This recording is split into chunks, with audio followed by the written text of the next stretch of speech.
Hey guys, welcome back. As you've seen from the title of the video, this video is all about walking around Dora and sussing out the bits and pieces that we need to fix and what's in desperate need of repair. I've had Dora for 2.5 months now, and I've spent a little bit of time on her, fishing and just taking her out and about to work out what really needs to be done first. All right. So what's the next stage? You're now 2.5 months together. We've learnt a little bit about each other. And the main thing that I've learnt about Dora is the modifications that appear to be fishing centric are really poorly crafted. So this casting deck from a distance might look totally adequate. But if you had a closer look at some of this stuff, the plywood that's used is really poor. I don't think it's marine ply. So this is bowing. It's really actually not well fixed to the seat or with any bracing. And the carpet that's used is poorly adhered to the timber. So this is one of the really big projects for this boat, is building a better casting deck. But the other thing, which I've learned about myself with having a boat and filming on the boat, is a need for storage. So I might turn around now and show you all of the camera stuff that we've got here, but it's usually strewn all across the floor. And if we're fishing, it's really not appropriate, or it's not safe. It's not safe for the camera gear. It's not safe tripping over stuff. And yeah, we don't want to destroy our camera gear or our fishing gear. We don't want to destroy anything. It's quite small. I'd say it's maybe a meter in depth. And that's quite comfortable for a single person up there. But I think if we make it an extra 500 mil deeper, coming towards the console, we're gonna have a much better time. I would like to do away with the plywood floor. Whilst it's probably cheapest and easiest to work with, I really want to do this properly. So I'd like to make the casting deck out of aluminium and have the hatches sealed properly so that we can put everything away safely. Even in our 2.5 months, whilst I didn't want to do anything to it and I wanted to show you absolutely everything, there were things I had to do to the boat to make it safer. The wiring throughout the boat was absolute garbage. The motor and the battery was grounded to the hull, so there was always a current running through it. There was some nasty deposit attack, there's some galvanic corrosion, and I'm sure that both of those were really catalyzed by a current perpetually running through it.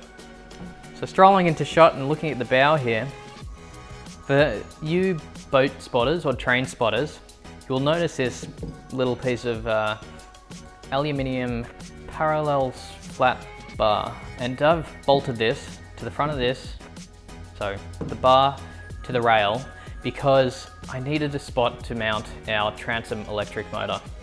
We tried to fish with it at the back, we tried to fish without it, and it is really hard.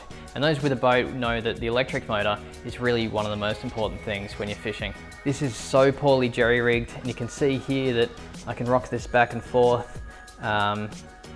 If I welded it, it would probably be better, but I'm not a qualified aluminium welder. I am a qualified garage numpty, and I have just screwed this in. But you can imagine with 40 pounds of thrust from a motor on a huge lever is just gonna tear that thing to shreds. So on the cards, and one of the highest priorities for this boat is getting an electric motor mounted to this front deck. I am so used to, as a kayaker, being able to fish and see my electric sounder or the fish finder at my feet. So I had a Pro Angler 12 foot and my HDS 5 would be right in front of me. But now when I'm fishing up the front here, I'm kind of fishing blind. I don't know how deep it is, I don't have side scan, I really don't have any good idea of the lay of the land. So a fish finder up the front here would make the world of difference. And again, that's one of our top priorities for this boat. a really basic one, but one of the nicest mods that I've done to the boat in my 2 months of owning it is this bow line. I don't even know, I should have kept it for you guys, but it had the crappiest bow line. It looked like the rope that you wrap up a Hessian bag or like an oranges bag, and that's what was used as a bow line on the front here. I think I spent 10 bucks on a proper line, and it is actually really nice to use, and it's strong, you know, it's not gonna foul you. So, if you've got a shitty bow line, just fix it up. So let's maybe move to the console. So we're behind the helm or the console, and again, in my 2 or 3 months of owning this, I have had to make a few updates. It just wasn't safe to take out on the water. From this position to the front of the boat, where the nav lights are, there were 5 different connections to those nav lights. There were twisted connections, there were crimped connections, there were sticky taped connections, and I really don't understand why. But I didn't want to take this out on the water when I knew that it was unsafe. So I've had to rip that out to actually get to know Dora. So with doing that, I've put a switch panel in here, and with doing the switch panel, I have included a voltmeter as well as a DC 12 volt outlet. There was a switch panel behind here, but it was mounted on the opposite side of this face, down really low, and I reckon the switch panel was made in the 60s. I don't even know how that's possible. One of the fun little things that I have done with the electronics that didn't need to be done was the inclusion of some under gunnel lighting. I did this just because I wanted a bit of a project for the weekend, but it has been so useful when coming home a little after dark and pulling stuff out of the boat, and you can actually just see what's happening. So you don't need your phone torch or a head torch, and you can just use the switch panel and up comes some cabin lights. So that's been really nice. Also behind the console here is a Lowrance Hook 4 GPS.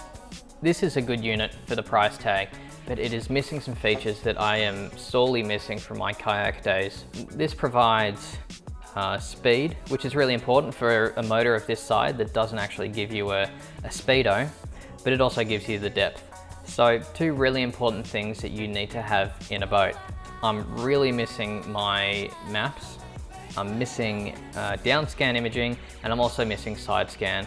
A bit of a teaser for you guys, that's quickly gonna change. We've got something in the works there, and you guys will see that really soon. We got wax on set, my forehead's not shiny enough. So we're at the back of the boat. This is a 4-stroke, 25 horsepower. You can probably work that out yourself by reading 25 horsepower and 4-stroke. But what you won't know is that this is a 2004 model, and it came new with this boat.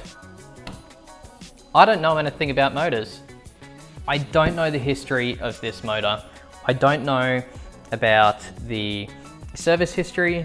I don't know if it's had any nasty hits on the prop. The prop is in a bit of a state. It's not destroyed, but you can tell that it has been hit. What I want to do with this is learn how to service this myself. I'm sure it's probably common knowledge for you guys on how to do it, but that's going to be something I'm really excited to learn about. If I opened it up and I showed you stuff, I really wouldn't know what I'm looking at, but let's do it.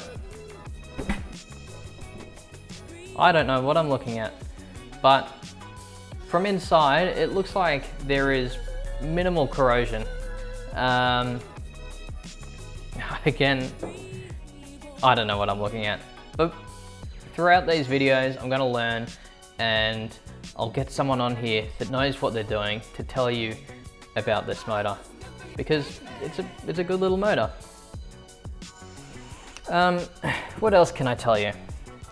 I have probably filled up this petrol tank once in my time. There was an occasion we were out on the water and there was a guy that needed some petrol and we gave him half a tank of petrol, and I then filled it up with half a tank of petrol the next day. So I don't know how this thing runs. It's amazing. I've had to get a battery box because it did not have a cover. I don't know how they managed to survive without one. But they also didn't have an isolator switch, which is really disappointing. And I wonder if some of the corrosion on this boat could have been avoided if they had an isolator switch in here. So that's another one of the things that I've done without showing you. The back here, it could be a casting deck. This stuff doesn't need to be open to the elements the whole time. And you can already stand on this bench seat, but it'd be really nice to be a little bit more stable or a little bit more secure on this back area. So again, with the plans for the front deck, I'd like to at the same time extend this bench seat, or at least the top of this, back so we can stand from all angles here. Another thing that I worked on previous to all these videos is cleaning up some corrosion on the top gunnels here. You've probably guessed it, but this is a mounting point for a bimini. I don't know if I'm going to use the bimini. I think I might if I want to just cruise around in the boat, you know, take it camping or something like that. But with all of these fixtures of plastics on the gunnel, there are stainless steel screws going into the aluminium.